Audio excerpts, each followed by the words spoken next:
no aceptaremos la exclusión de nuestro pueblo de ese derecho. Mr. Gorbachev, tear down this wall.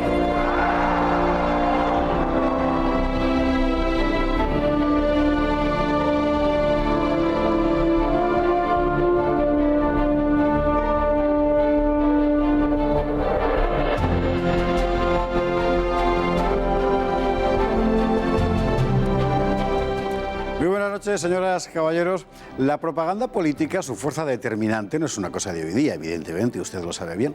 En la historia de España hay un episodio que demuestra hasta qué punto puede construir una realidad que luego, sin embargo, cuesta muchísimo transformar, ocultar o simplemente saber qué pasó de verdad.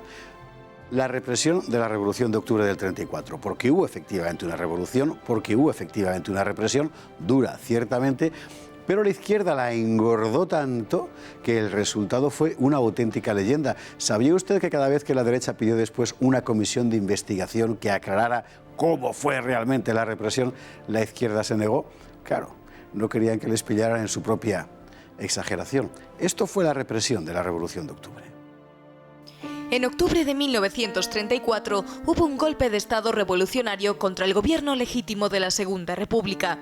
El golpe tuvo dos rostros. En Cataluña fue una insurrección separatista. En el resto de España fue una revolución que protagonizó el Partido Socialista con respaldo comunista y anarquista.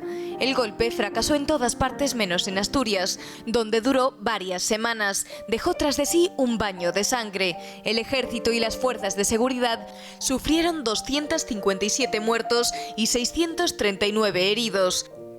Entre la población civil hubo 942 muertos y 1.449 heridos. De ellos, las víctimas civiles causadas por los revolucionarios fueron 200 muertos, incluidos 34 sacerdotes y religiosos. Naturalmente, el gobierno de la República reprimió la revolución como era su deber. La izquierda inventó inmediatamente un relato abracadabrante sobre esa represión, con detalles de extrema crueldad. Sin embargo, contra lo que la propaganda izquierdista dijo después y sigue diciendo hoy, la verdad es que la represión tuvo efectos muy limitados. Se dictaron 20 penas de muerte, pero solo se ejecutaron 2, la de un obrero que había cometido varios asesinatos y la de un sargento del ejército pasado a las filas revolucionarias.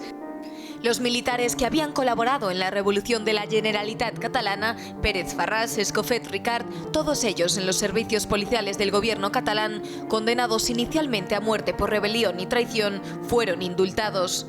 Los líderes sindicales que habían encabezado el movimiento en Asturias, González Peña y Teodomiro Menéndez, también vieron conmutada su pena capital. En cuanto a los verdaderos cerebros de la operación, como Largo Caballero, fueron juzgados y condenados, pero sus penas quedarían muy pronto sin efecto. El propio Largo, condenado inicialmente a 30 años, fue puesto enseguida en libertad. Pese a la dura realidad de los hechos, la izquierda mantuvo el mito de la brutal represión y lo convirtió en bandera propagandística durante las elecciones de 1936, pero todo fue una mera pantalla. Tras la victoria del Frente Popular, la comisión que presidieron la socialista Matilde de la Torre y la comunista Dolores Ibarrurri no investigó nada. El diputado republicano Gordón Ordaz, que había anunciado un informe, no lo presentó nunca. De los acusados de atrocidades, solo fueron detenidos el general López Ochoa y el capitán de la Guardia Civil Nilo Tello, cuyo proceso, por otro lado, resultó lentísimo. A partir de 1936, fue la derecha la que pidió la investigación de las supuestas atrocidades de la represión. La izquierda jamás contestó. ¿Hubo represión en 1934? Por supuesto, pero la célebre represión de octubre fue esencialmente una operación de propaganda plagada de exageraciones y de falsedades. Juan Fluger, muy buenas noches. Buenas noches. Bueno, es un poco una ¿cómo decir?, alegoría en microcosmos de todo el conjunto de lo que fue la Segunda República y la Guerra Civil. Es prácticamente imposible distinguir la propaganda de la realidad, pero en este caso concreto se les fue la mano realmente. Se les fue la mano. Estamos en un momento en que la Agitprop está en sus inicios. El movimiento internacional dirigido por Stalin desde la Unión Soviética hace que cualquier pequeño hecho que vaya contra sus intereses se repercuta a escala internacional.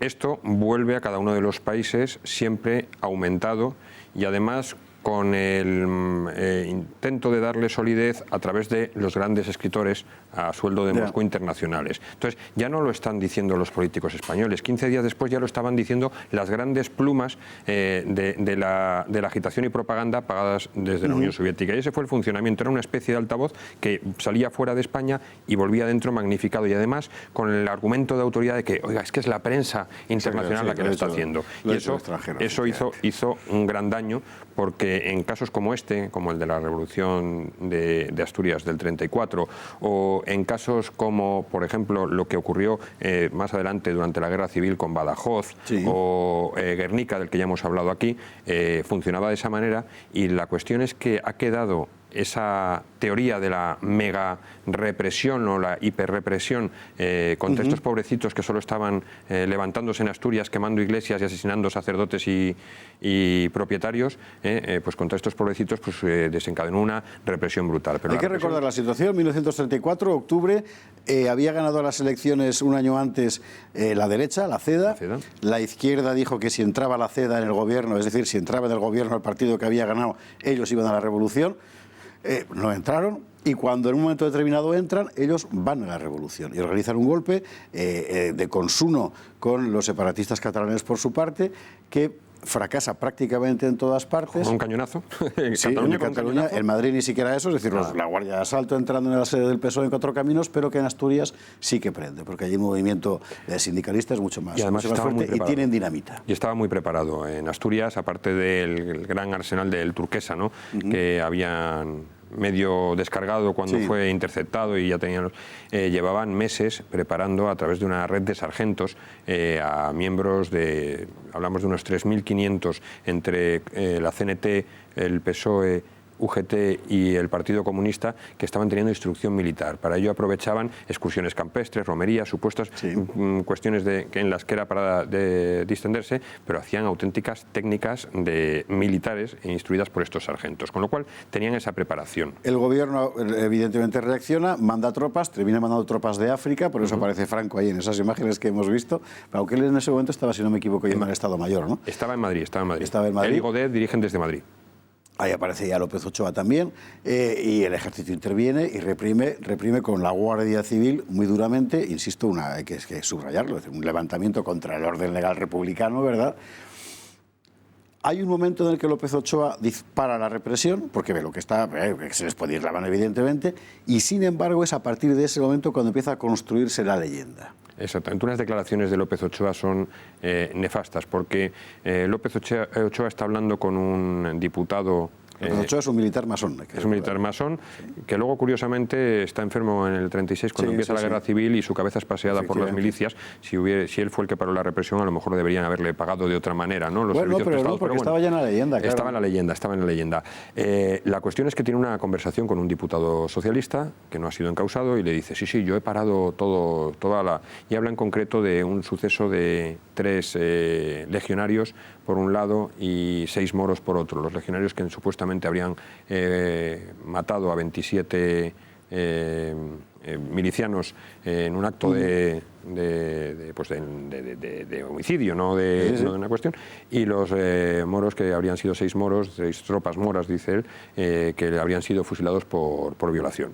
El caso es que no existe absolutamente ningún expediente ni de una cosa ni de la otra, no hay ni una denuncia, ni una apertura de investigación, no existe, es parte del imaginario colectivo. La represión real se ciñó exclusivamente a, en un primer momento, 18.500 detenidos, que era el total de milicianos movilizados en las cuencas mineras. De esos 18.500, solo el 15% pasan a disposición judicial.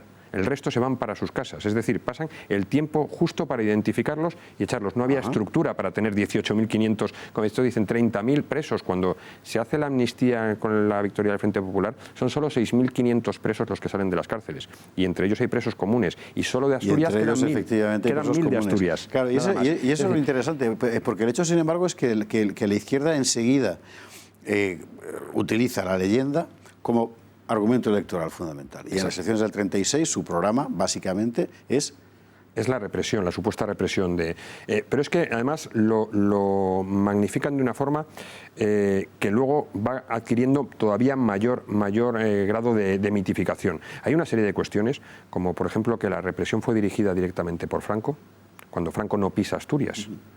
O, por ejemplo, que las órdenes de Calvo Sotelo, de Gil Robles, desde el Ministerio de la Guerra, entonces, fueron taxativas. No, señor, el ministro de la Guerra era el señor Hidalgo, que pertenecía al Partido Republicano. Es decir, ya meten y te encuentras libros de texto o libros de historia en la que hablan de Gil Robles como el responsable de haber ordenado. Gil Robles entra un mes después en el gobierno. O sea, no ha entrado en el gobierno. Ni siquiera él era uno de los ministros que iba a entrar en esa primera jornada de ministros que lleva al pronunciamiento. Hidalgo, este ministro de la Guerra, que es el que hablamos, es el que declara el estado de guerra y define lo que está ocurriendo en Asturias como una guerra civil. Bueno, es que de hecho lo era, en fin. De hecho lo era. Necesita. Ahí se confunde y muchas veces esta historiografía de la izquierda coge los hechos que han cometido los milicianos y los traspasa al otro lado. Por ejemplo, cuando dicen que están hablando de que esos legionarios que supuestamente Ochoa habría mandado fusilar habrían cortado las orejas y las manos a sus víctimas. Cosa que es absurdo porque no es una práctica habitual de ningún tipo de tropa española. Sin embargo, no hablan de los 7 hermanos de la doctrina cristiana martirizados en Turrón, por ejemplo, a los que les cogen, los hermanos de la doctrina cristiana llevan un rosario grande como cíngulo, como cinturón, les revientan los tímpanos metiéndole las cuentas del rosario por el oído. Para tapar eso, crean el otro mito. En Turrón, que fue una auténtica barbaridad, los guardias civiles se hacen fuertes en la casa cuartel de la Guardia Civil porque no pueden parar se defienden durante 12 horas, 12 guardias civiles se defienden durante 12 horas de una columna de mineros, de cerca de 350 mineros. Como no pueden vencerlos, hacen lo mismo que habían hecho en Casas Viejas. Prenden fuego a la casa cuartel de la Guardia Civil. Como aún así consiguen parar el fuego y meterse en una zona donde no llegaba el fuego, dinamitan, o sea, tiran barrenos y dinamitan el cuartel de la Guardia Civil. Esas barbaridades que son órdenes militares de los milicianos, es decir, son los milicianos formados en ejército, te lo venden como una cosa, no, es que se les fue de las manos, fue algo irracional, fue... Sí, se les fue el barreno de las manos. Un último asunto, porque nos queda solo un minuto, pero me parece importante subrayarlo. Cuando la izquierda llega al poder, pese a sus propias promesas, no abre ninguna investigación sobre la represión. Absolutamente ninguna. Es más, Gordón Ordaz afirma que ha entregado a Alcalá Zamora en un momento dado el informe y Alcalá Zamora lo niega automáticamente. Es más, cuando se encuentran todos los documentos de Alcalá Zamora, una de las cosas que se ha buscado, ha sido recientemente, hace un par de años, ha sido ese famoso informe que no ha aparecido por ningún lado. Sí, las actas de falsificación de las elecciones del 36, por cierto. Sí, efectivamente no ha aparecido entre esos papeles. De tal forma que la ponencia nombrada en las Cortes, dirigida por Matilde de la Torre y Dolores Ibarruri, no investigó nada. Absolutamente nada. Porque no quiso, evidentemente. Porque no había tampoco mucho que investigar. También es cierto. Y las comisiones de investigación fueron sistemáticamente frenadas porque sencillamente se habría conocido la verdad. Qué cosa más tremenda. Juan Fluger, no hay tiempo para más. Muchísimas gracias. Perfecto. Hemos repetido otro día. Un día sobre la revolución específicamente, por supuesto que sí. Y a ustedes, como siempre, muchísimas gracias. Muy buenas noches.